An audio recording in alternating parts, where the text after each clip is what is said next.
உன்னுடனே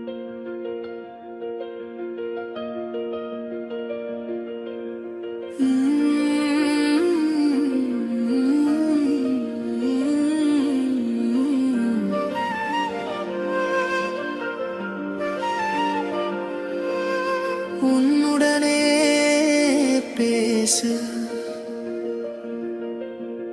உன்னுடனே சந்திப்பு செய்.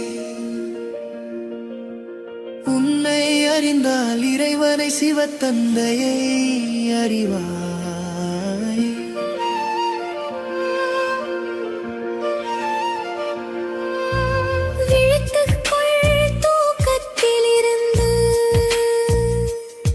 செல் தன்னுடைய முயற்சியின் பாதையில். வாழ்க்கை என்பது மயிப்புடனைகள் என்பது மாய். ஆகையால் ஒவ்வொரு வினாடியும் விழிப்புடன் இருங்கள். ரகசியமா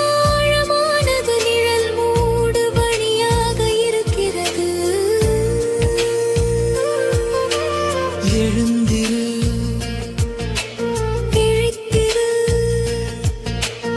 எழுந்திரு, இப்பொழுது எழுந்திரு.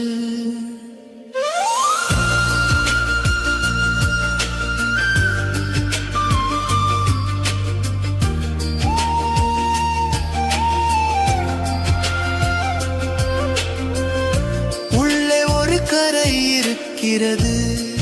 நெருப்பை பேசு, உன்னை நீயே சந்திப்பாயாக. இப்பொழுது உன்னுடைய தூக்கத்திலிருந்து விழிமாயாடு.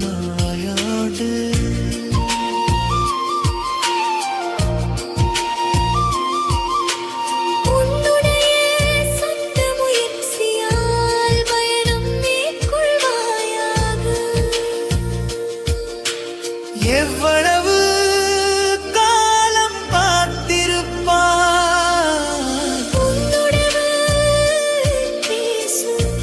உன்னை நீயே சந்திப்பாயாக. இப்பொழுது உன்னுடைய தூக்கத்திலிருந்து விழித்து எழுமாயாக.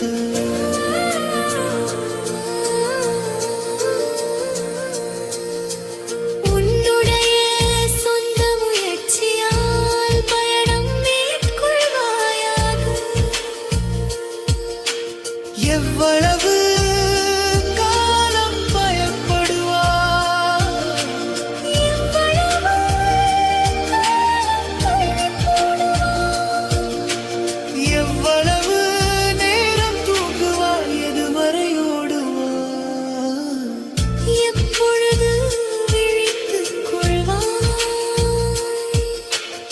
எவ்வளவு காலம் காத்திருப்பார், எவ்வளவு காலங்கள் படுவார்,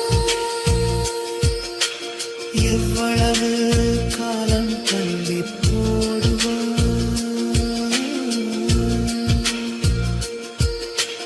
உன்னுடனே பேசு, உன்னுடனே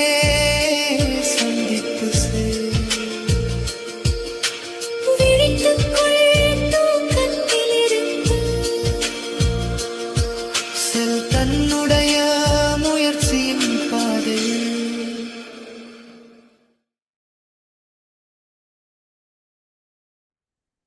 ஓம் சாந்தி. Good morning.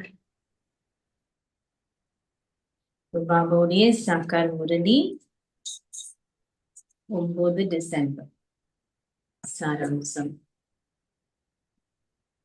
இனிய குழந்தைகளே, உங்களுக்கு எல்லையற்ற சொத்தை கொடுப்பதற்காக தந்தை வந்துவிட்டார். அத்தகைய இனிய பாபாவை அன்புடன் நினைவு செய்யுங்கள். அப்போது நீங்கள் தூய்மை ஆகுவீர்கள். இனிய குழந்தைகளே, உங்களுக்கு எல்லையற்ற சொத்தை கொடுப்பதற்காக தந்தை வந்துவிட்டார். அத்தகைய இனிய பாபாவை அன்புடன் நினைவு செய்யுங்கள். அப்போது நீங்கள் தூய்மை ஆகுவீர்கள். கேள்வி: விநாச வேளை அண்மித்து வரும்போது காணப்படுகின்ற அறிகுறிகள் என்ன?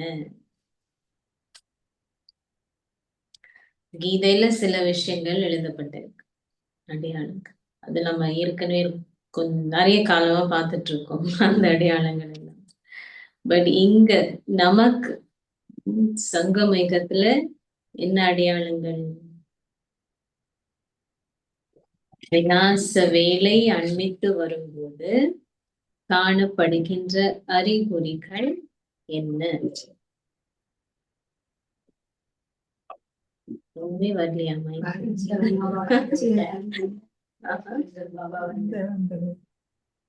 படிச்சிருக்கு. பாபா சொன்னது பல விஷயங்கள்.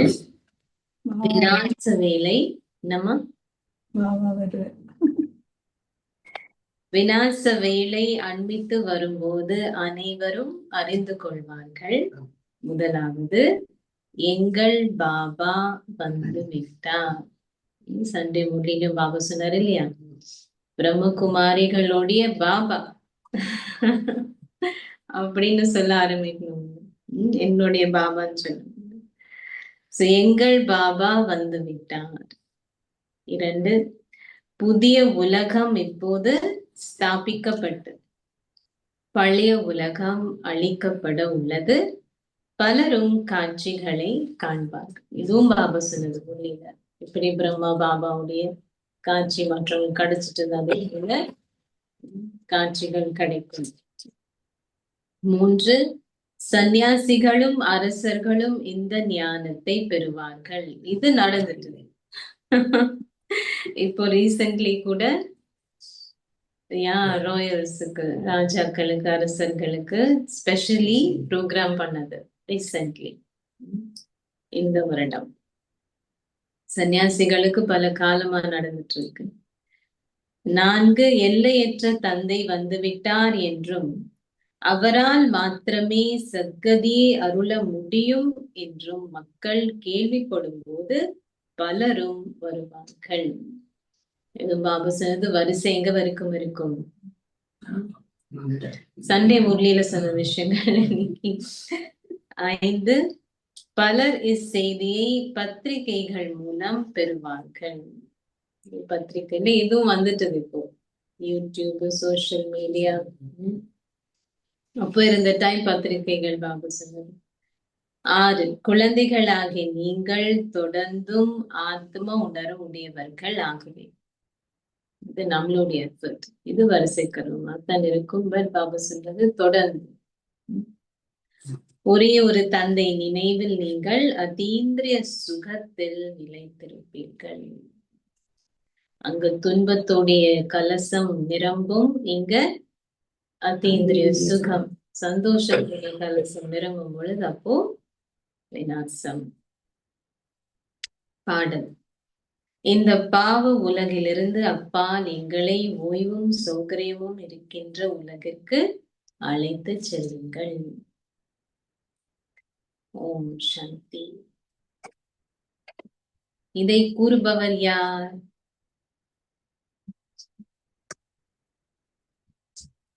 யாருக்கு அவர் இதனை கூறினார்?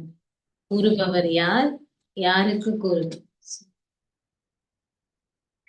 ஆன்மீக குழந்தைகள். பாபா மீண்டும் மீண்டும் ஆன்மீகம் என கூறுவது ஏன்? ஏனெனில் ஆத்மாக்களாகிய நீங்கள் இப்போது வீடு திரும்ப வேண்டும். பரமாத்மா வந்து ஆத்மாக்களை வீட்டுக்கு திரும்பி கூட்டிட்டு போறதுக்காக நமக்கு கற்பிக்கின்றார். சோ ஆத்மாக்களுக்கு பாபா கற்பிக்கின்றார். பின்னர் நீங்கள் இவ்வுலகிற்கு கீழ் இறங்கி வரும்போது சந்தோஷம் நிலவும், மாறிருக்கும். கடந்த கல்பத்திலும் ஆத்மாக்களாகிய நீங்கள் அமைதி, சந்தோஷம் என்னும் உங்கள் ஆஸ்தியை பெற்றீர்கள்.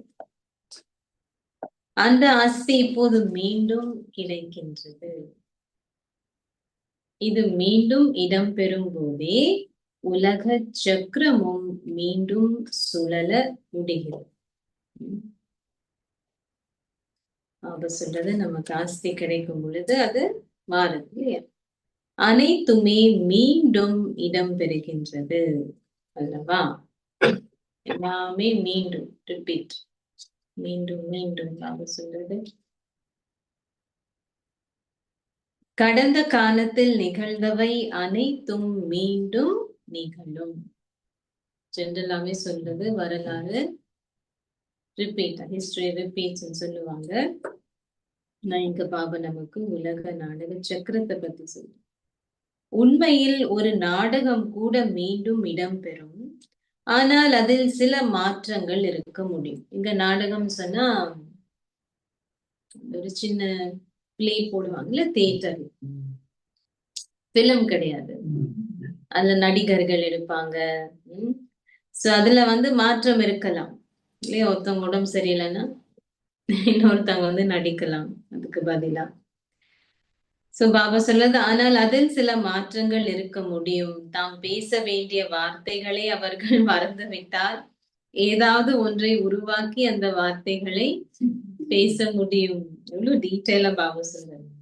எவ்வாறாயினும் இதுவோ மாற்றம் செய்ய முடியாத ஒரு திரைப்படம் என அழைக்கப்படுகின்றது. ரெக்கார்டட் பிலிம், ரெக்கார்ட் பண்ணிருக்கு இல்லையா? அது முக்கியமானது. இந்த நாடகம் அனாதியாக ஏற்கனவே நிச்சயிக்கப்பட்டது. ஆனால் அந்த நாடகத்தை ஏற்கனவே நிச்சயிக்கப்பட்டது என கூற முடியாது. அந்த நாடகம், இந்த நாடகத்தை புரிந்து கொள்வதன் மூலம் நீங்கள் அந்த நாடகத்தையும் புரிந்து கொள்ளலாம். தற்போது நீங்கள் பார்க்கும் நாடகங்கள் அனைத்தும் பொய்யானவை என்பதை குழந்தைகளாக நீங்கள் புரிந்து கொள்கின்றீர்கள். கலியுகத்தில் நீங்கள் காணக்கூடிய எதுவும் சத்தியுகத்தில் இருப்பதில்லை. இங்க எல்லாமே பொய்மையானது. ஆரம்பமே என்னது? உடல் உணர்வு சொல்லிட்டாலே எல்லாமே பொய்மை. அங்க சத்திய யுகம். சத்தியுகத்தில் நிகழ்ந்தவை அனைத்தும் மீண்டும் சத்தியுகத்தில் மாத்திரமே நிகழும். அந்த எல்லைக்குட்பட்ட நாடகங்கள் அனைத்தும் பக்தி மார்க்கத்தில் இடம்பெறும். பக்தி மார்க்கத்தில் காணப்படுகின்ற விடயங்கள் இந்த ஞான மார்க்கத்திலோ அல்லது சத்திய யுகத்திலோ இடம்பெற மாட்டாது. பக்தி மார்க்கத்துல இருக்கிறது சங்கம் யுகத்திலும் இல்ல, சத்திய. எனவே நீங்கள் இப்போது எல்லையற்ற தந்தையிடமிருந்து உங்கள் ஆஸ்தியை பெறுகின்றீர்கள். நீங்கள் உங்களுடைய லௌகீக தந்தையிடமிருந்து உங்கள் ஆஸ்தியை பெறுகின்றீர்கள். நீங்கள் உங்களுடைய ஆஸ்தியையும் நீங்கள் உங்களுடைய லௌகீக தந்தையிடமிருந்தும் ஒரு ஆஸ்தியையும் பரலோக தந்தையிடமிருந்து மற்றைய ஆஸ்தியையும் பெறுகின்றீர்கள் என்பதை தந்தை விளங்கப்படுத்த இருக்கின்றார். இன்னைக்கு பாபா, பிரம்மா பாபா ரொம்ப பணிவா இருந்து என்ன கூட நினைவு செய்யக்கூடாதுன்னு இன்னைக்கு பாபா பல தடவைகள் சொல்றார். சோ பாபா சொல்றது லௌகீக தந்தை, அதுக்கப்புறம் பரலோக தந்தைன்னு ஆஸ்தி. ஆனால் நீங்கள் அலௌகீக தந்தையிடமிருந்து ஒரு ஆஸ்தியை பெறுவதில்லை. அப்படியா?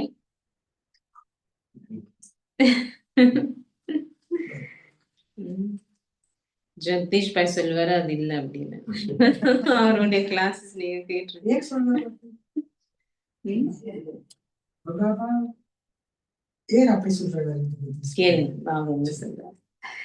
இவரும் பிரம்மா அந்த ஒரே ஒருவரிடம் இருந்தே ஒரு ஆசையை பெறுகின்றார்.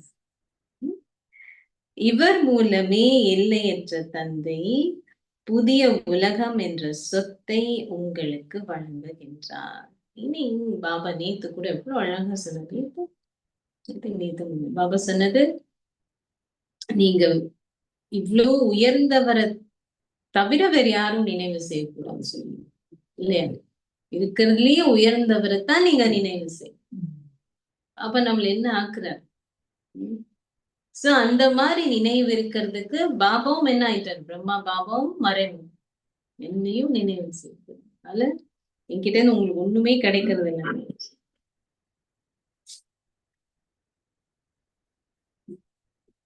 இவர் மூலமே எல்லையற்ற தந்தை புதிய உலகம் என்ற சொத்தை உங்களுக்கு வழங்குவர். மூலம் இவர் மூலமே உங்களை அவர் தத்தெடுப்பதால் இவரும் ஒரு தந்தை என அழைக்கப்படுகின்றார். பக்தி மார்க்கத்தில் அவர்கள் லௌகீக தந்தையும் பரலோக தந்தையும் நினைவு செய்கின்றார்கள். இந்த அலௌகீக தந்தை நினைவு செய்யப்படுவதில்லை. ஏனெனில் இவரிடமிருந்து ஆஸ்தி எதுவும் பெறப்படுவதில்லை. தந்தை என்ற சொல் சரியானது. பிரம்மாவும் படைப்பின் ஒருவரே. பாபனிக்கு தெளிவாக்கு படைப்பு கிட்ட இருந்து நமக்கு ஆஸ்தி கிடைக்கும். படைப்பவர் கிட்ட இருந்து தான் ஆஸ்தி.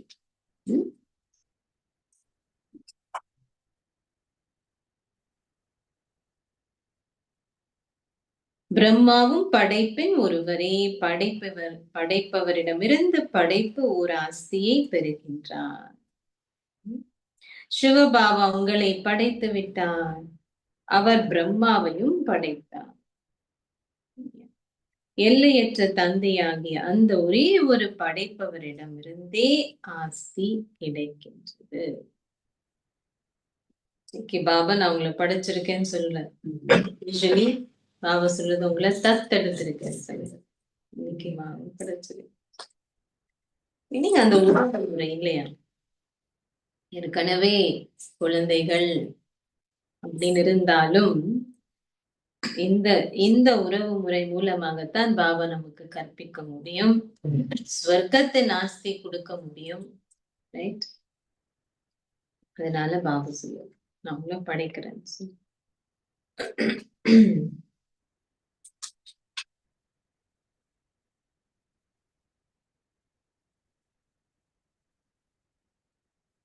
பாபா சொல்றது எல்லையற்ற தந்தையாகிய அந்த ஒரே ஒரு படைப்பவரிடமிருந்தே ஆஸ்தி கிடைக்கின்றது. பிரம்மா எல்லையற்ற ஆஸ்தியை கொண்டுள்ளாரா? தந்தை இங்கே அமர்ந்திருந்து இவரும் ஓர் ஆஸ்தியை பெறுகின்றார் என இவர் மூலமே விளங்கப்படுத்துகின்றார். இவர் தனது ஆஸ்தியை கோரி அதை உங்களுக்கு கொடுக்கின்றார்.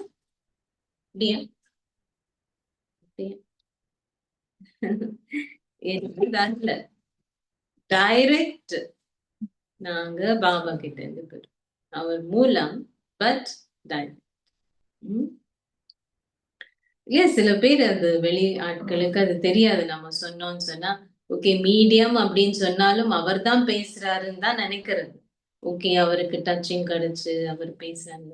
பாபா டைரக்ட் நமக்கு சொல்றது அது இப்பதான்.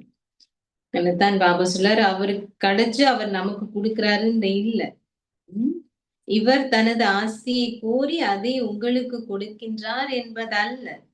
தந்தை கூறுகின்றார் நீங்கள் இவரையுமே நினைவு செய்யக்கூடாது. பாபா எப்படி தன்னைத்தான் அப்படி பின்னாடி எடுத்துட்டு போறார் இல்லையா? உங்கள் எல்லையற்ற தந்தையிடமிருந்து இந்த சொத்தை பெறுகின்றீர்கள். எல்லைக்குட்பட்ட உங்கள் தந்தையிடம் இருந்து நீங்கள் எல்லைக்குட்பட்ட ஆசையையும் பரலோக தந்தையிடமிருந்து எல்லையற்ற ஆசையையும் பெறுகின்றீர்கள். இவை இரண்டும் உங்களுக்கானவை. இவை இரண்டும் உங்களுக்கான. நீங்கள் சிவபாபாவிடமிருந்து ஒரு ஆசையை கூறுவது உங்கள் புத்தியில் இருக்கின்றது. ஆனால் பிரம்மாவிடமிருந்து எந்த ஆஸ்தியை கூறுவீர்கள்? சொத்து என்பது உங்கள் புத்திக்கு வருகின்றது இல்லையா? இந்த எல்லையற்ற ராஜ்யத்தை அந்த ஒரே ஒருவரிடம் இருந்தே நீங்கள் பெறுகின்றீர்கள். அவரே அதிமகத்துவமான பாபா. அதிமகத்துவமான பாபா. இவர் கூறுகின்றார் என்னை நினைவு செய்யாதீர்கள். அவரும் சொல்றாரு அவரை நினைவு செய்யணும், இவரும் சொல்றாரு என்னை நினைவு செய்யணும். நீங்கள் பெற்றுக்கொள்ளக்கூடிய எந்த சொத்தும் என்னிடம் இல்லை. பாபா எப்படி டிட்டாச் ஆக்குறாரு குழந்தைகளை. நீங்கள் பெற்றுக்கொள்ளக்கூடிய எந்த சொத்தும் என்னிடம் இல்லை. உங்களுக்கு சொத்தை வழங்கக்கூடிய அந்த ஒரே ஒருவரையே நினைவு செய்யுங்கள். பெரிய விஷயம். அவ்வளவோ அன்பு கொடுக்கறது பாபா, ஆனாலும் ஆக்குறார். அவர் கூறுகின்றார், என்னை மாத்திரமே சதா நினைவு செய்யுங்கள். ஒரு பௌதீக தந்தையின் சொத்தை இட்டு அதிக சண்டை ஏற்படுகிறது. இங்கு சண்டையிடுவது என்ற கேள்விக்கே இடம். நீங்க எவ்வளவு முயற்சி செய்றீங்களோ அவ்வளவு உங்களுக்கு ஆஸ்தி. நீங்கள் தந்தையை நினைவு செய்யாவிடன் பின்னர் இயல்பாகவே எல்லையற்ற ஆஸ்தியை நீங்கள் பெற்றுக்கொள்ள மாட்டீர்கள். எவ்வளவு நினைவும் அந்த அளவுக்கு ஆஸ்தி. தந்தை கூறுகின்றார், உங்களை ஓர் ஆத்மாவாக கருதுங்கள். அவர் இந்த ரதத்திற்கும் கூறுகின்றார், உங்களை ஓர் ஆத்மாவாக கருதி என்னை நினைவு செய்தால் உலக ராஜ்யத்தை பெறுவீர்கள். இதுவே நினைவு யாத்திரை எனப்படுகின்றது. உங்கள் ஷரீர உறவினர்கள் அனைவரையும் துறந்து உங்களை ஷரீரமற்ற ஆத்மாவாக கருது. ஃபர்ஸ்ட் ஆத்ம உணர்வு பயிற்சி, அதுக்கப்புறம் பாவமே நினைவு. இல்லையா? இதற்கு முயற்சி தேவை. கற்பதற்கும் சிறிது முயற்சி தேவைப்படுகின்றது. இந்த நினைவு யாத்திரையில் நிலைத்திருப்பதனால் நீங்கள் தூய்மையற்றவர்களிலிருந்து தூய்மையானவர்கள் ஆகுகின்றீர்கள். அம்மக்கள் பௌதீக யாத்திரையில் செல்கின்றனர். இங்கு இது ஆத்மாக்களின் யாத்திரை ஆகும். இது எங்க போறதுக்கான யாத்திரை? இது பரந்தாமத்திற்கு செல்வதற்கான உங்கள் யாத்திரை. இந்த முயற்சியை செய்யாமல் எவருமே பரந்தாமத்திற்கோ ஜீவன் முக்தி தாமத்திற்கோ செல்ல முடியாது. ஆத்மா தூய்மையாகாமல் முடியும். மிக நன்றாக நினைவு யாத்திரை நிலைத்திருப்பவர்களே அங்கு செல்ல முடியும். அவர்களே உயர்ந்த அந்தஸ்தை கூறுவார்கள். அனைவரும் திரும்பி செல்வார்கள். எனினும் அவர்கள் தூய்மையற்றிருப்பதால் தொடர்ந்தும் அழைக்கின்றனர். ஆத்மாக்கள் நினைவு செய்கின்றனர். ஆத்மாக்களே உண்டு பருகுகின்றனர். ஆத்ம உணர்வுடையவர்கள் ஆகுங்கள். பாபா எவ்வளவு லைனுக்கு லைன் சாப்பிடும் பொழுது, வருகும் பொழுது ஆத்ம உணர்வு. இதுவே இந்நேரத்தில் நீங்கள் செய்ய வேண்டிய ஒரே ஒரு முயற்சி ஆகும். என்ன முயற்சி? ஆத்ம உணர்வுடைய முயற்சி செஞ்சுட்டே இருந்தோம்னா பாபாவுடைய நினைவு ஆட்டோமேட்டிக்.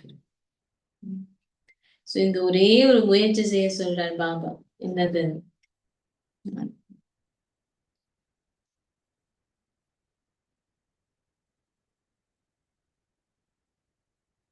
முயற்சி செய்யாமல் உங்களால் எதனையும் பெற முடியாது. அது மிக இலகுவானது. எவ்வாறாயினும் ஏன் கஷ்டமாக இருக்கு? கஷ்டமாக இருக்கா? இது இல்லையா? ஏன் கஷ்டமா இருக்கு?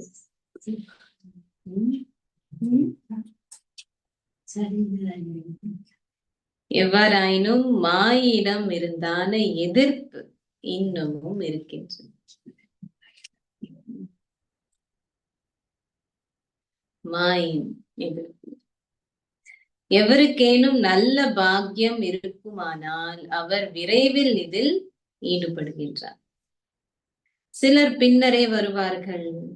இது அவர்களுடைய புத்தியில் நன்கு படிந்ததும் அவர்கள் கூறுகின்றார்கள், நாங்கள் இப்போது இந்த ஆன்மீக யாத்திரையில் ஈடுபட போகின்றோம்.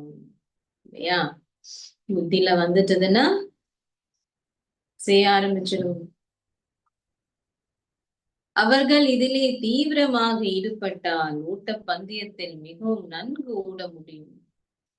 தங்கள் குடும்பத்துடன் வீட்டில் வாழுகின்ற போதும் தன்னை ஒரு ஆத்மாவாக கருதி தூய்மையாக்குபவரான தந்தையை நினைவு செய்தல் சிறந்ததும் சரியான விடயமும் என்பது அவர்கள் புத்தியில் வீட்டில் வாழ்ந்துட்டே செய்யக்கூடியது. தந்தையின் கட்டளைகளை பின்பற்றினால் நீங்கள் தூய்மையானவர்கள் ஆகலாம். நிச்சயமாக நீங்கள் அவ்வாறு ஆகுவீர்கள். அப்ப சொன்னது கேரண்டி. நினைவு செஞ்சுட்டே இருங்க, ஆத்மா தூய்மையாகும். நமக்கே தெரியுது தானே, ஆரம்பத்துல இப்போ எவ்வளவு மாற்றம். ஆத்மா தூய்மையாகிறது.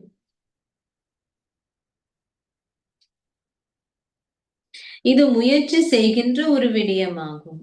இது மிகவும் இலகுவானது. பக்தி மார்க்கத்தில் பெரும் அளவு சிரமம்.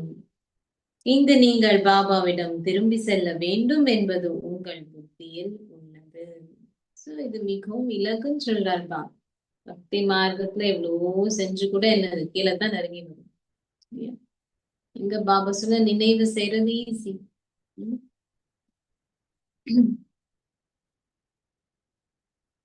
பின்னர் நீங்கள் திரும்பி சத்யுகத்திற்கு சென்று விஷ்ணுவின் மணி மாலையில் கோர்க்கப்படுவீர்கள். அனைத்து மணி மாலைகளை பற்றியும் சற்று சிந்தித்து பாருங்க. என்னென்ன இருக்கு மணி மாலைகள்?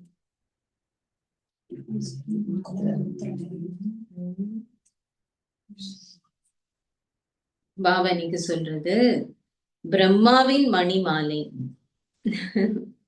விஷ்ணுவின் மணி மாலை, ருத்ரரின் மணி மாலை ஆகியன உண்டு. நேத்து பாபு ஓடக்கூடாதுன்னு சொன்னாரு. புதிய உலகின் முதலாமவர் இவரே, ஏனையோர் பின்னரே வருகின்றார்.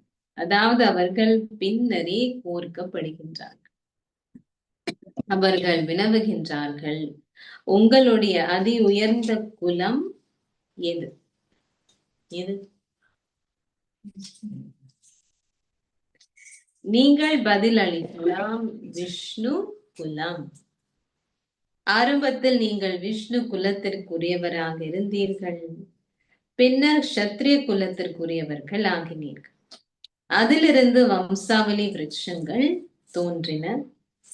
இந்த ஞானத்திலிருந்து வம்சாவளி விருட்சங்கள் எவ்வாறு உருவாக்கப்படுகின்றன என்பதை புரிந்து கொள்ள முடியும். விருட்சத்துல இருக்கு இல்லையா? முதலில் ருத்ரரின் மணிமாலை உருவாக்கப்படுகின்றது. இதுவே அதிமேலான வம்சாவளி விருட்சம். இதுவே உங்கள் அதிமேலான குலம் என்பதை பாபா விளங்கப்படுத்த இருக்கின்றார். முழு உலகமும் நிச்சயமாக இந்த செய்தியை பெறும் என்பதை நீங்கள் புரிந்து கொள்கின்றீர்கள்.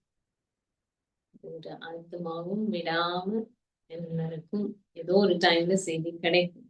வீட்டுக்கு போகணுமே. சிலர் கூறுகின்றார்கள், கடவுள் நிச்சயமாக எங்கோ வந்திருக்கின்றார், ஆனால் எங்கே என்பதை எங்களால் கூற முடியாது. அப்படி யாராவது உங்களுக்கு சொல்லியிருக்காங்களா?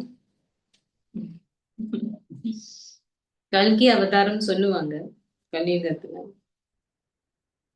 இறுதியில் அனைவரும் அறிந்து கொள்வார்கள். அது பத்திரிகைகளில் தொடர்ந்தும் பரிசீலிக்கப்படும். தற்போது அவர்கள் சிறிதளவையே பரிசீலிக்கின்றார்கள். எல்லோரும் ஒரே பத்திரிகையை வாசிப்பதில்லை. ஆம், அவர்களால் அவற்றை நூல் நிலையங்களில் வாசித்துக் கொள்ளலாம். சிலர் 2 முதல் 4 வரை வெவ்வேறு பத்திரிகைகளை வாசிக்கின்றனர். சிலர் எந்த பத்திரிகைகளையும் வாசிப்பதில்லை. இனி பாபா எல்லாருக்கும் எப்படி போய் அது சேரணுன்றதுக்காக சொல்லிட்டு இருக்காரு. இப்போ எல்லாம் மாறிட்டது டெக்னாலஜி. பட் பாபா யோசிக்கிறது, பாபா வந்துவிட்டார் என்பதை அனைவரும் தெரிந்து கொள்ள வேண்டும். விநாச காலம் நெருங்கி வரும்போது புதிய உலகம் ஸ்தாபிக்கப்படுகின்றது என்பதையும் பழைய உலகம் அழிக்கப்பட இருக்கின்றது என்பதையும் அவர்கள் அறிவார்கள். பலர் காட்சிகளை பெறுவதும் சாத்தியமே. நீங்கள் இந்த ஞானத்தை சந்நியாசிகளுக்கும் அரசர்களுக்கும் கொடுக்க வேண்டும். இந்த செய்தியை பலர் பெறுவார்கள். எல்லையற்ற தந்தை வந்துவிட்டார் என்பதையும் அவர் சத்கதி அருள்கின்றார் என்பதையும் அவர்கள் செவிமடுக்கும் போது பலர் வருவார்கள். இந்த வேளையில் உங்களுக்கு விருப்பமான எதுவும் உத்தியோகபூர்வமாக பத்திரிகைகளில் பிரசுரிக்கப்படுவதில்லை. இதை பற்றி வினவுவதற்கு யாரோ ஒருவர் தோன்றுவார். இப்போ நம்ம கடந்து வந்துட்டோம் இல்லையா? ஸ்ரீமத்தை பின்பற்றுவதன் மூலம் நீங்கள் சத்யுகத்தை ஸ்தாபிக்கின்றீர்கள் என்பதை குழந்தைகளாகி நீங்கள் புரிந்து கொள்கின்றீர்கள். இதுவே உங்கள் புதிய இறை பணியகம், godly mission. கிறிஸ்டியன் சொல்லுவாங்க இல்லையா, மிஷனரி. இங்க பாபா சொல்லுடைய godly mission. கிறிஸ்தவர்கள் கிறிஸ்தவ பணியகத்தில் அங்கத்தவர்கள் ஆகுவது போன்று நீங்களும் இறை பணியகத்தில் அங்கத்தவர்கள் ஆகுவீர்கள். நீங்கள் கடவுளின் அங்கத்தவர்கள். டைரக்டா பாபா சொல்லுங்களோ போதை ஏற்றார் பாபா. இதனாலேயே நீங்கள் அதீந்திரிய சுகத்தை பற்றி அறிய வேண்டுமாயின் ஆத்ம உணர்வுடையவர்களாகிய கோப கோபியரை வினவ வேண்டும் என நினைவு கூறப்படுகின்றது. நேற்றும் பாபா சந்தோஷத்துக்காக கிறிஸ்துமஸ் கொண்டாடுறதும் கோப கோபியர்னு சொன்னாரு. இன்னைக்கும் பாபா சொல்றார், வேறு எவரையும் அன்றி தந்தை ஒரே ஒருவரையே நினைவு செய்யுங்கள். அந்த ஒரே ஒரு தந்தையே இந்த ராஜயோகத்தை கற்பிக்கின்றார். கோப கோபியர்களுடைய அதீந்திரிய சுகம் எப்படி வருது? ஒரே ஒரு தந்தை நினைவு செய்வது. அவரே கீதையின் கடவுள். இந்த செய்தியும் தந்தையின் அழைப்பிதழ் அனைவருக்கும் கொடுக்கப்பட வேண்டும். ஏனைய அனைத்தும் இந்த ஞானத்தின் அலங்காரங்களே. படங்கள் யாவும் இந்த ஞானத்தின் அலங்காரங்கள். பக்தியினதால் பாபா உருவாக்கியதெல்லாம் பாபாவுடைய சமிக்கைகள் மூலமாகத்தான் படங்கள் உருவாக்கப்பட்டது. பாபா சொல்றது பக்தியினது அல்ல, மக்களுக்கு விளங்கப்படுத்துவதற்காக தந்தை அவற்றை செய்திருக்கின்றார்.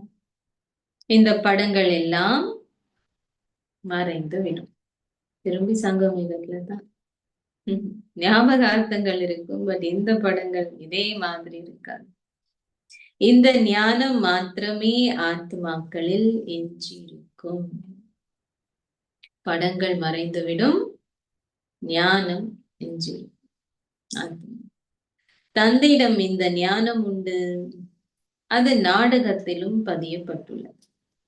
நீங்கள் பக்தி மார்க்கத்தை கடந்து இந்த ஞான மார்க்கத்திற்குள் வந்து விட்டீர்கள். இப்படி நாடகத்துல வெளிப்படையா கடந்து எங்க வந்துட்டோம்? ஞானம். உங்களுக்குள் இருக்கும் பாகங்களை நடிப்பதை ஆத்மாக்களாக நீங்கள் இப்பொழுது புரிந்து கொள்கின்றீர்கள். இதுதான் சூக்ஷ்மமான விஷயம். நாடகம் சூக்ஷ்மம். ஆனா நமக்குள்ள இருக்கக்கூடிய பதிவு நம்ம நடிச்சிட்டு இருக்கோம்ன்றது உள்ள சூக்ஷ்மமான விஷயம்.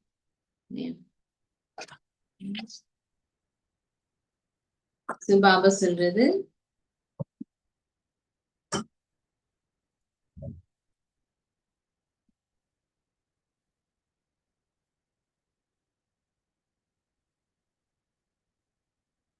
என்ன பதியப்பட்டுள்ளது?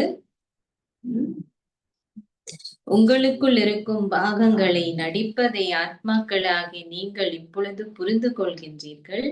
நாங்கள் மீண்டும் ஒரு முறை தந்தையுடன் ராஜயுகத்தை கற்க வேண்டும் என பதியப்பட்டது. தந்தை மாத்திரமே எங்களுக்கு இந்த ஞானத்தை கொடுப்பதற்கு வர வேண்டியிருந்தது. அது ஆத்மாக்களாகி எங்களில் பதியப்பட்டுள்ளது. நீங்கள் அங்கு செல்லும் போது புதிய உலகின் பாகம் மீண்டும் இடம்பெறும். சோ இப்போ நம்ம என்ன நடிச்சிட்டு இருக்கோம்? அங்க போகும் பொழுது அந்த பாகம் நடைபெறும். ஆரம்பம் முதற்கொண்டு ஆத்மாவின் முழு பதிவையும் நீங்கள் இப்பொழுது புரிந்து கொள்கின்றீர்கள். ஆத்மால இதெல்லாம் பதிவாயிருக்கு. சத்தியுகத்துல இருந்து இப்போ வரைக்கும் நம்ம நினைக்கக்கூடிய அனைத்து விஷயங்களும். பின்னர் இவை அனைத்தும் முடிவுக்கு வரும். பக்தி மார்க்கத்தின் பாகமும் முடிவு பெறும். அதன் பின்னர் சத்தியுகத்தில் நீங்கள் செய்தவற்றை மீண்டும் செய்வீர்கள். எப்படி ஒரு பற்றற்ற பார்வையாளராக பாபா பார்க்கிறார் நாடகத்துடைய பாகங்கள்.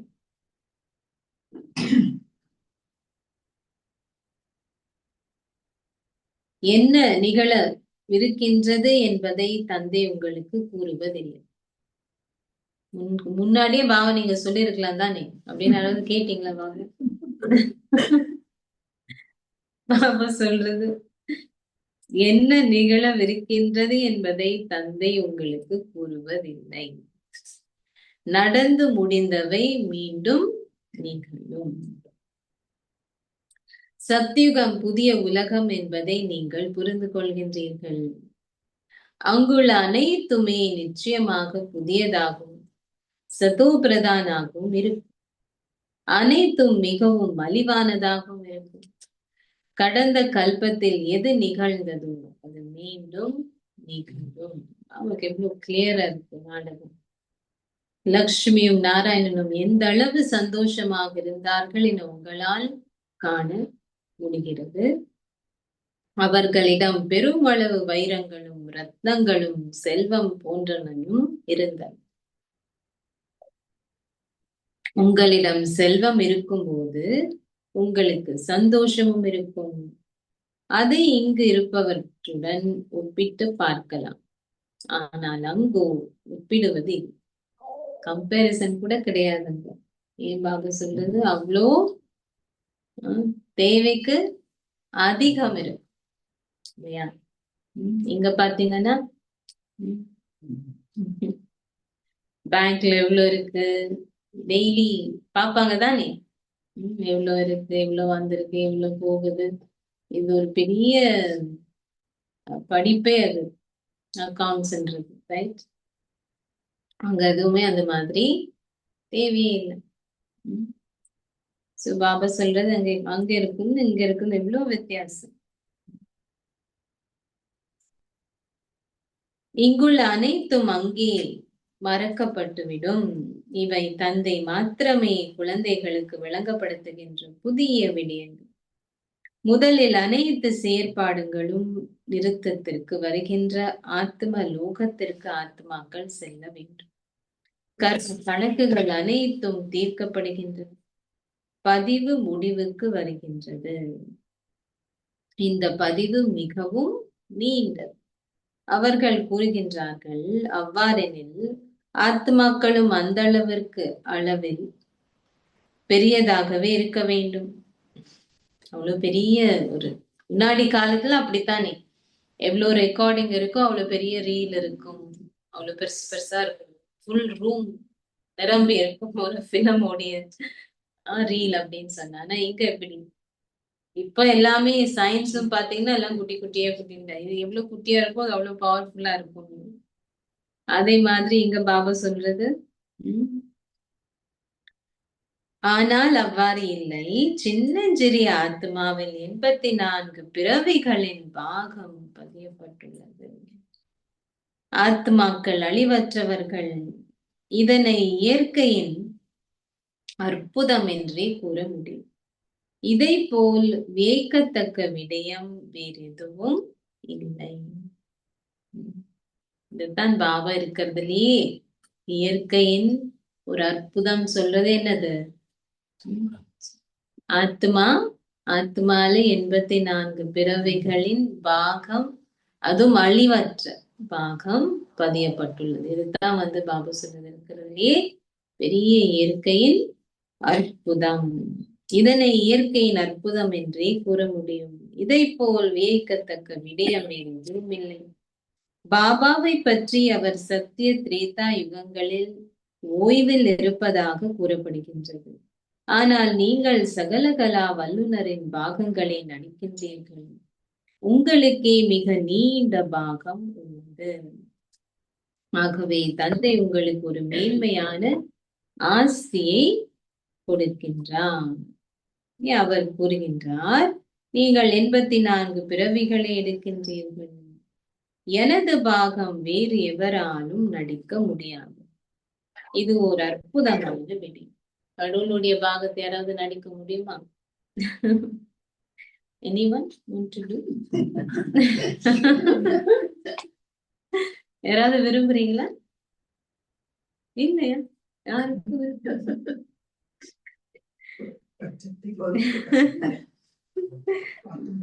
பாபா சொல்றாரு, என்னோட பாகத்தை வேற யாராலும் நடிக்க முடியாது.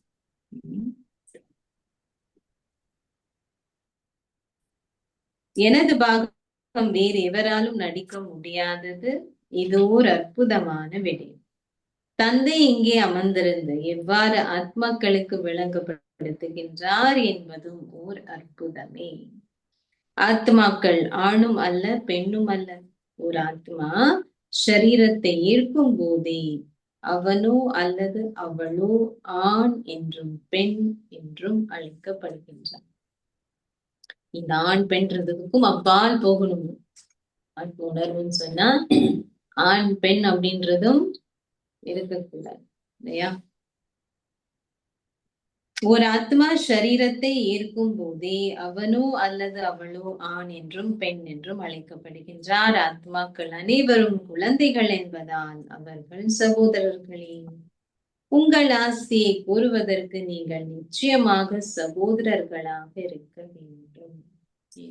சொன்னது பாபா எப்படி பாக்குறாரு? ஒரு சகோதரர், சகோதரர்களைத்தான் பாபா பாக்குறாரு. குழந்தைகள், சகோதரர்கள்.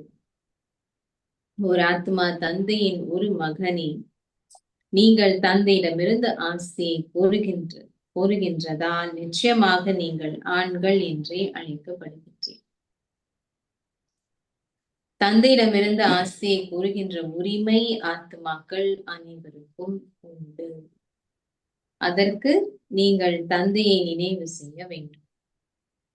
எப்படி? உங்களை ஓர் ஆத்மாவாக கருதுங்கள். ஆத்மா உணர்வுக்கு கொண்டு வராது. ஆண் பெண் அப்படின்ற அந்த ஒரு உணர்வுல இருந்தும் அப்பா சொல்றது, உங்களை ஒரு ஆத்மாவாக கருதுங்கள், நாங்கள் அனைவரும் சகோதரர்களே. ஒரு ஆத்மா ஆத்மாவே. ஆத்மாக்கள் ஒரு பொழுதும் மாற்றம் அடைவதில்லை. ஆனால் அவர்கள் சில சமயம் ஆணின் சரீரத்தையும் சில சமயம் பெண்ணின் சரீரத்தையும் பெறுவார்கள். இவை புரிந்து கொள்ளப்பட வேண்டிய சுவாரஸ்யமான விடயங்கள். வேறு எவரும் இவ்விடயங்களை உங்களுக்கு கூற முடியாது. எவ்வளவு தெளிவா ஆத்மாவுடைய ஞானம் யாரு கொடுக்க முடியும்? யார்கிட்டயும் இல்லையே. மற்றவர்கள் இதனை தந்தையிடமிருந்து அல்லது உங்களிடமிருந்து மாத்திரமே செவி மடுக்கலாம். தந்தை குழந்தைகளாகிய உங்களுடனேயே உரையாடுகின்றார். ஆரம்ப நாட்களில் அவர் ஒவ்வொருவரையும் சந்தித்து உரையாடுவதும். அவ்வியக்த பாபா கூட எவ்வளவு காலத்துக்கு பர்சனல் மீட்டிங், இண்டிவிஜுவல் 1-to-1 எவ்வளவு சந்திச்சாரு ஆரம்பத்தில். படிப்படியாக அவர் எவருடனும் உரையாட முடியாத நேரமும் வரும். மகன் தந்தையை காட்டுகின்றார் என்று கூறப்படுகின்றது. குழந்தைகளாகிய நீங்கள் ஏனையோருக்கு கற்பிக்க வேண்டும். குழந்தைகளாகிய நீங்கள் பலருக்கும் சேவை செய்து அவர்களை இங்கே அழைத்து வருகின்றீர்கள். நீங்கள் பலரை உங்களைப் போன்று ஆக்கி இங்கே அழைத்து வருகின்றீர்கள் என்பதை பாபா புரிந்து கொள்கின்றார். இவர் ஒரு பேரரசன் ஆகுவார், இவர் ஒரு சிற்றரசன் ஆகுவார், நீங்கள் ஒரு ஆண்மை சேனை. நீங்கள் ஓர் அவனுக்கு என்னெல்லாம் பேரு கொடுக்கணும், நாம இறை பணியகத்தின் அங்கத்தவர்கள். அதுக்கப்புறம் பாபா சொன்னது இப்போ சேனை, ஆன்மீக சேனை. நீங்கள் அனைவரையும் ராவணனின் சங்கிலிலிருந்து விடுவித்து உங்கள் பணியகத்திற்கு அழைத்து செய்தவர்கள் திறமையானவர்களாகி தமது ஆஸ்தியை கூறுகின்றீர்கள். உங்கள் பணியகத்திற்கு அழைத்து வருகின்றீர்கள். நீங்கள் செய்யும் சேவைக்கேற்ப நீங்கள் பெறுகின்ற பலன் இருக்கும். பெரும் பக்தி செய்தவர்கள் திறமையானவர்களாகி தமது ஆஸ்தியை கூறுகின்றனர். இது ஒரு கல்வி ஆகும். எப்படி நம்மள ஆஸ்தியை கோர்றது, எப்படி கல்வி எங்கேயுமே கேள்விப்படவில்லை. இதனை புரிந்து கொள்வதும் விளங்கப்படுத்துவதும் இலகுவானதே. சில ராஜாக்களுடைய கதைகள் எல்லாம் கேள்விப்பட்டிருக்கோம் இல்ல, அவங்களுக்கு 3-4 இருப்பாங்க குழந்தைகள். அவங்க அப்படியே ஆஸ்தி கொடுக்க மாட்டாங்க, அவங்க டெஸ்ட் வைப்பாரு. அந்த டெஸ்ட்ல எப்படி அவங்க பாஸ் பண்றாங்க இல்ல முன்னேறாங்க, அதுக்கு தகுந்த மாதிரி தான் அவங்களுக்கு ஆஸ்தி. பிகாஸ் அவ்வளவு சம்பாதிச்சது அவங்க ஒழுங்கா பார்த்துப்பாங்களா, தகுதியானவர்களான்னு பாக்குறது தானே.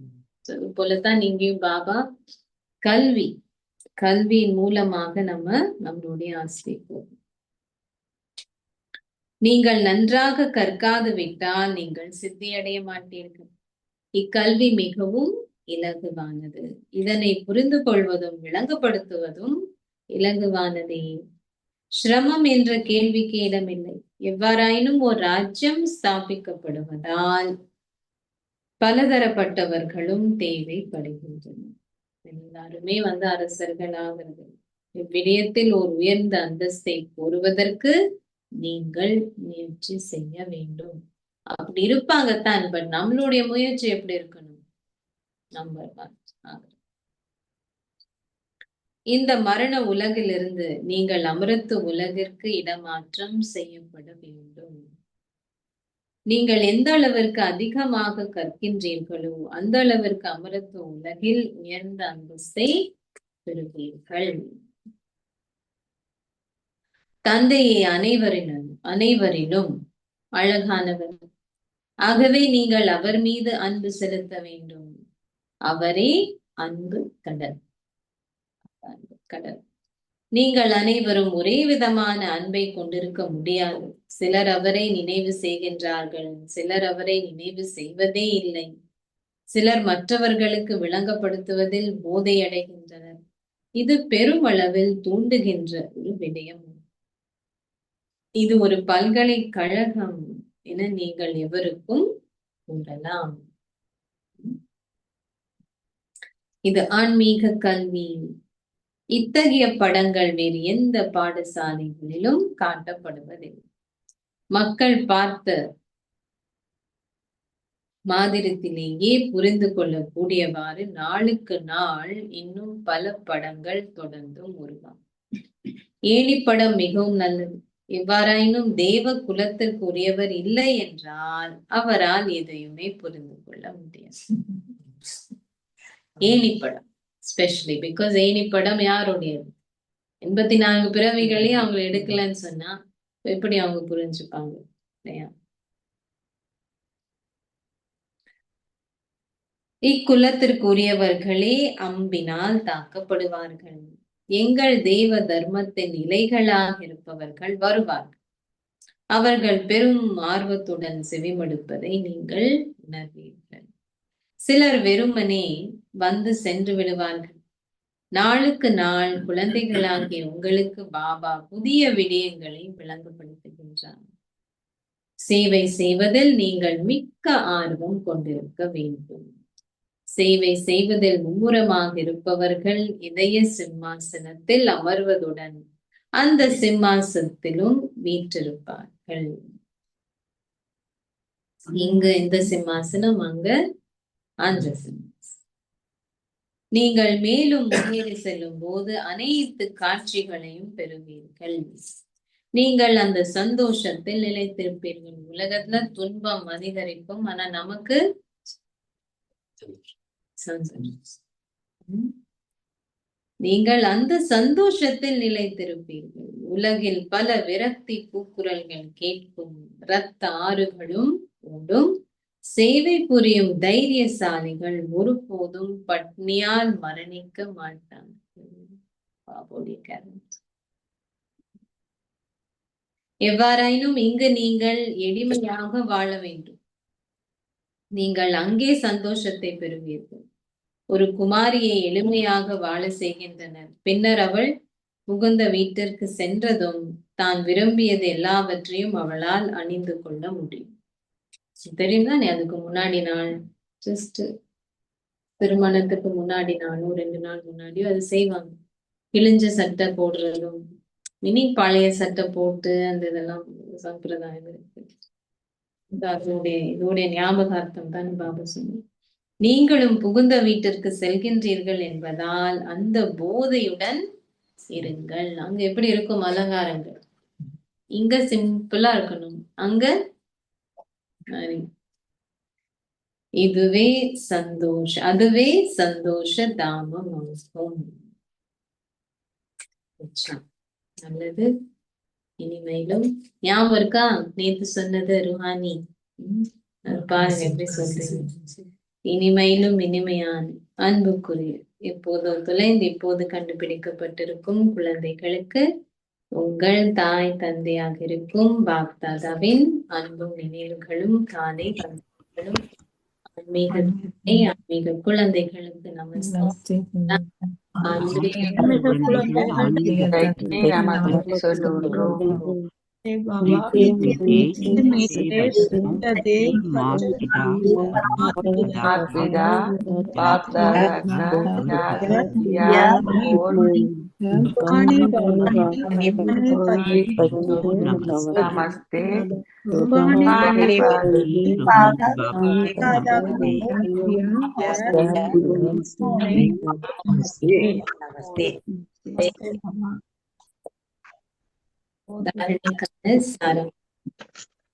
மாலையில் கோர்க்கப்படுவதற்கு ஆத்ம உணர்வுடையவர்கள் ஆகுவதுடன் மிகவும் தீவிரமாக நினைவு யாத்திரையில் நிலைத்திருக்க. மாலையில் கோர்க்கப்படுவதற்கு ஆத்ம உணர்வுடையவர்கள் ஆகுவதுடன் மிகவும் தீவிரமாக நினைவு யாத்திரையில் நிலைத்திருங்கள். தந்தையின் வழிகாட்டல்களை பின்பற்றி தூய்மை ஆகும். நினைவு யாத்திரை நினைத்திருங்கள். அதுக்கப்புறம் பாபு சொல்ல வழிகாட்டல்களை பின்பற்றி தூய்மை ஆகும். 2, தந்தையின் செய்தியை பிறருக்கு கொடுப்பதன் மூலம் அவர்களை உங்களுக்கு சமமானவர் ஆக்குகின்ற சேவையை செய்யுங்கள்.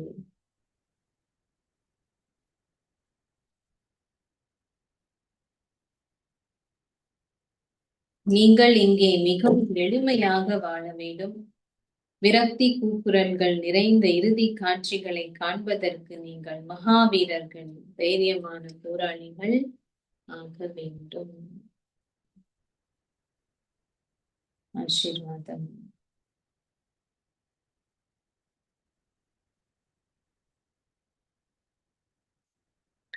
நீங்கள் உண்மையான நம்பிக்கை பொறுப்பாளராகி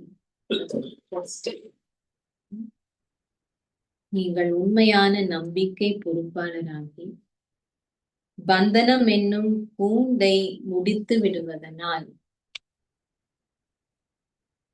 ஜீவன் முக்தி ஸ்திதியை அனுபவம் செய்வீர்களாக.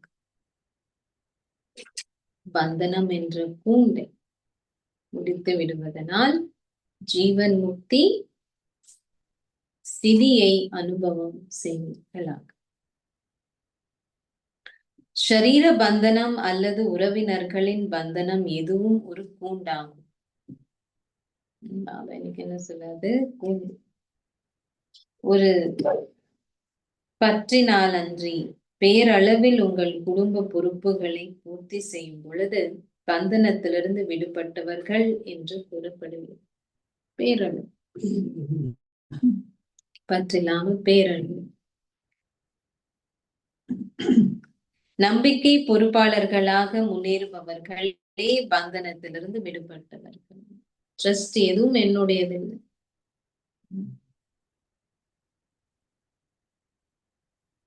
என்னுடையது என்ற உணர்வு ஏதும் இருப்பின் ஒரு கூண்டில் இருப்பதை போன்றது.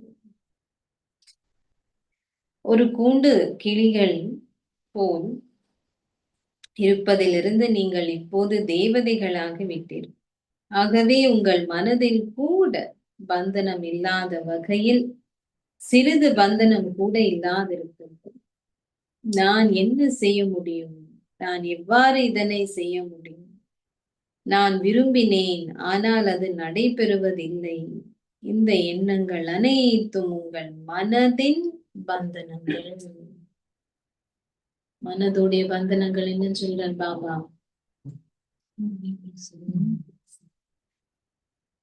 கேள்விகள் இல்லைன்னா டவுட், இதெல்லாம் மீனிங் எனிதிங் நெகட்டிவ், வேஸ்ட், இதெல்லாம் மனதின் பந்தனங்கள்.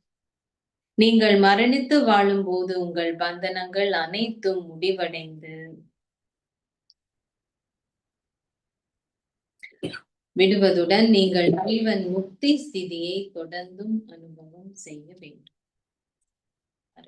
வாழ்றோம் சொன்னா பாபா சொல்றது அனைத்து பந்தனங்களையும் முடிஞ்சிட்டு ஜீவன் முக்தி. ஸ்லோகம்: உங்கள் எண்ணங்களை சேமிக்கும் போது உங்கள் நேரமும் வார்த்தைகளும் இயல்பாகவே சேமிக்கப்படும். கொஞ்ச நாள ஸ்லோகன் எண்ணங்கள் வேண்டும். பாபா உங்கள் எண்ணங்களை சேமிக்கும் போது உங்கள் நேரமும் வார்த்தைகளும் இயல்பாகவே சேமிக்கப்படும். அவ்வியக்த சமிக்கை. இப்பொழுது முழுமையாகவும் கர்மாத்தீதாகவும் ஆகுகின்ற ஆழமான அக்கறையை கொண்டிருங்கள். கர்மாத்தீதம் என்றால் பற்றற்றிருப்பதும் கர்ம பந்தனம் எதனாலும் சிறிதேனும் பாதிக்கப்படாமல் இருப்பதும் ஆகும். இதில் உங்கள் அனுபவத்தை அதிகரித்துக் கொள்ளும். செயல்கள் எதுவும் உங்களை பாதிக்க கூடாது. செயல்கள் எதுவும் உங்களை பாதிக்க கூடாது. எனவே நீங்கள் செய்திருக்கின்ற பணியின் பெறுபேறுகளினாலும் நீங்கள் பாதிப்படுவதை அனுமதிக்காதீங்க. அதுல இருந்து என்ன வருதோ, புகழோ இல்ல என்ன வருதோ, ரெண்டுத்திலும் இருந்ததுனால தான் பாபா சார் புகழ் இகழ் ரெண்டுத்திலையும் சமமாக இருக்குன்னு சொல்லுங்க. சம்பூர்ணமான பற்றின்மை தொடர்ந்தும் அனுபவம் செய்யுங்கள். வேறு எவரோ அதனை செய்வதற்கு உங்களை தூண்டுவதையும் நீங்கள் அதனை செய்வதையும் போன்றிருக்க வேண்டும். பெண்ணு தானா எழுதுதுன்னு சொல்லுவாங்க சில ரைட்டர்ஸ் எல்லாம் பார்த்தீங்கன்னா. நான் எழுதல, தானா எழுதல. சோ இனி லௌகீகத்திலும் அந்த மாதிரி இல்லையா? இங்கேயும் பாபா என்ன சொல்றது? செய்பவர் செய்விக்கின்றார். அம்மாவோட எப்பவுமே அது தான் ஹுக்குமி ஹுக்கும் ஜலாயிரம். பாபாச யாரோ தூண்டுறாங்க, நம்ம செய்யணும். ஏதாவது ஒன்றை செய்வதற்கு நீங்கள் கருவியாகும் போது கூட பற்றின்மையை அனுபவம் செய்யுங்கள். எது நடைபெற்றிருந்தாலும் அதற்கு ஒரு முற்றுப்புள்ளி இட்டு பற்றற்றவர் ஆகுங்கள். முற்றுப்புள்ளி தான் கடைசியில் எல்லாத்துக்கும். ஆத்மாவும் புள்ளி, பாபாவும் புள்ளி, நாடகம் முற்றுப்புள்ளி.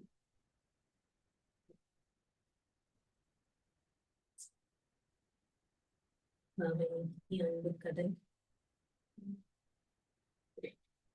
குழந்தைகளை மகாவீரர் ஆக்குறார். இறுதி காட்சிகளுக்கும் தயாராக்குறாரு. அதே வீடுல சத்தியத்துல அரசர்கள் ஆகிறதுக்கும் தகுதி வாய்ந்தவராக்குறாரு. பாபா டிராமான்னு சொல்றது ஹிந்தியில சொல்றதே இல்லை. நாட்டக் அப்படின்னு சொல்லுவாரு. பட் நாட்டக் அப்படின்னு சொல்றது ஒரு இந்த மாதிரி தியேட்டர் பிளே மாதிரி தான். அதுல மாற்றங்கள் இருக்கும். நல்ல ஃபிலிம்னு சொல்லுவார் பாபா சம்டைம்ஸ் இங்கிலீஷ்ல. இப்ப நாடகத்துக்கு பாபா இங்கிலீஷ் வேர்ட் தான் யூஸ் பண்றது. டிராமா அதான் நாட்டக் அப்படின்னு சொன்னா அந்த பிளே அந்த மாற்றம் இருக்கும் சொல்லு பாபா சொன்னார்ல மாற முடியும். ஆனா இதுல வந்து மாற்றம் இல்லை டிராமா. இது என்னன்னு சொல்லுவாங்க, ஆத்மாவில படங்கள் படம் படங்கள் அழிஞ்சு போகும், ஆனா அந்த ஞானம் வந்து நிலைத்திருக்கிறது. ஆத்மால பதிவாயிருக்கும், ஞானம் பதிவாயிருக்கும், படங்கள். பாபா இன்னைக்கு பல விஷயங்கள், ஆழமான விஷயங்கள். ஆக்சுவலி நீங்க முள்ளியில பாத்தீங்கன்னா நாடகத்தை பத்தி பாபா சொல்லும் பொழுது ரிப்பீட் ஆகுறது. நான் ஆரம்பத்துல நிறைய பாபா அதை பத்தி சொல்லுவேன். எல்லாமே ரிப்பீட் ஆகுறது தானே. சோ இன்னைக்கு முரளி நீங்க திரும்பி படிச்சு பாபா எப்படி பாக்குறாரு, பாபாவுடைய பார்வையில நாடகத்தை பாபா எப்படி பாக்குறாரு அதை நம்ம கத்துக்கணும்.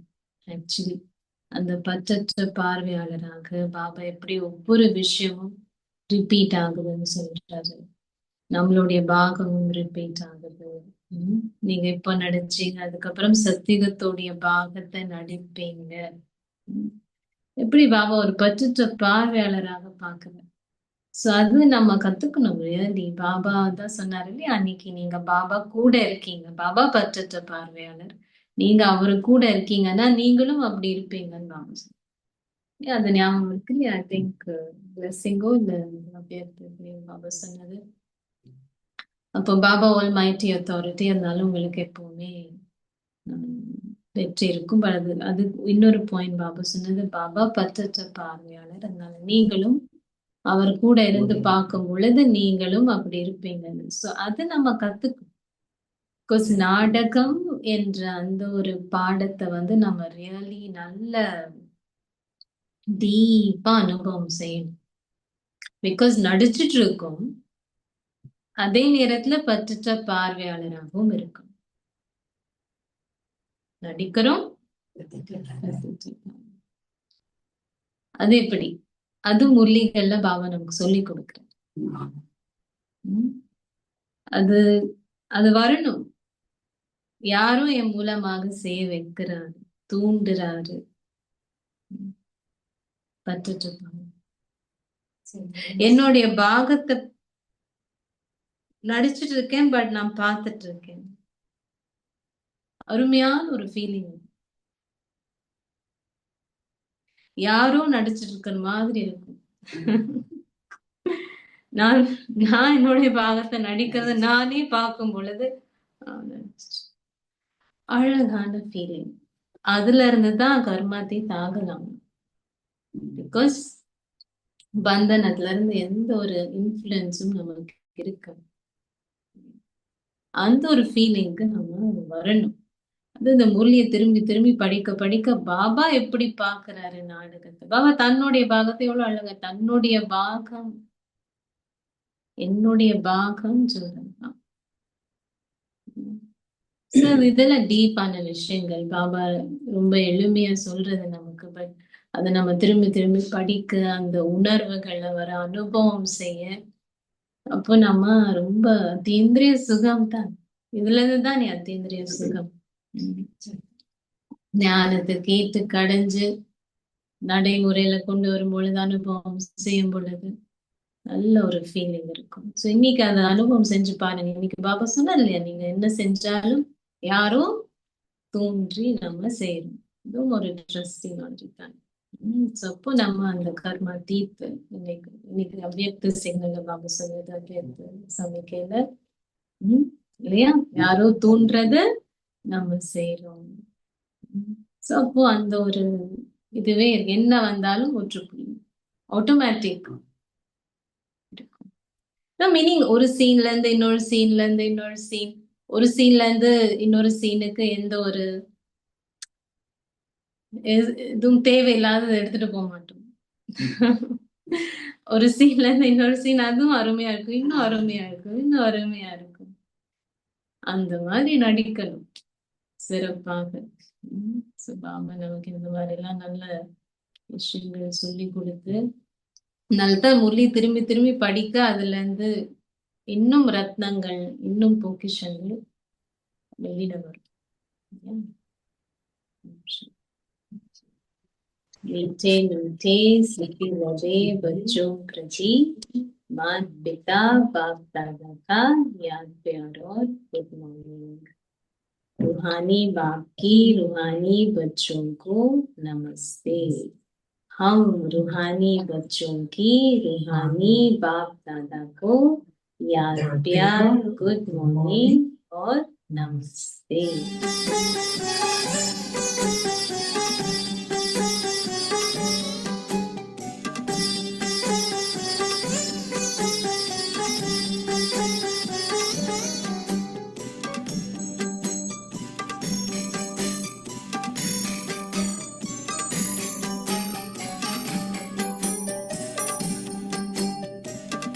அன்பான தந்தையும் நீயே,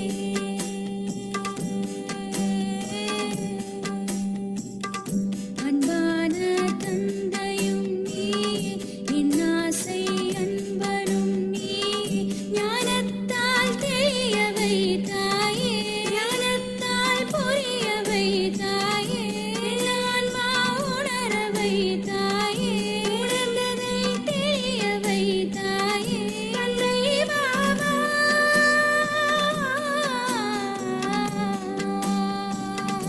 அன்பான தந்தையும் நீயே, என் ஆசை அன்பனும் நீயே.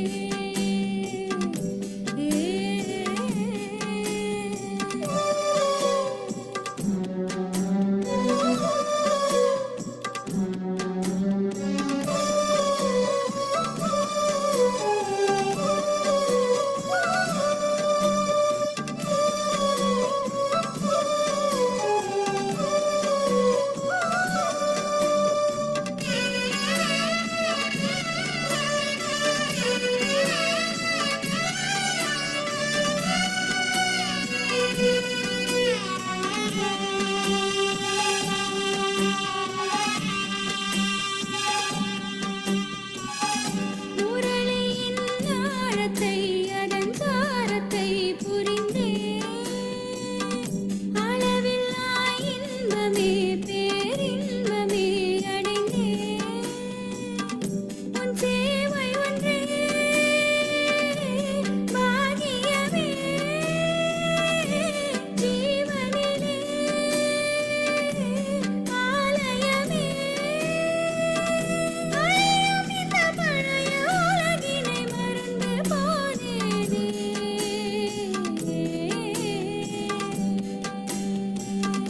அன்பான தந்தையும் நீயே, என் ஆசை அன்பரும் நீயே, ஞானத்தால் தெரிய வைத்தாயே, ஞானத்தால் புரிய வைத்தாயே, என் ஆன்மா உணர வைத்தாயே.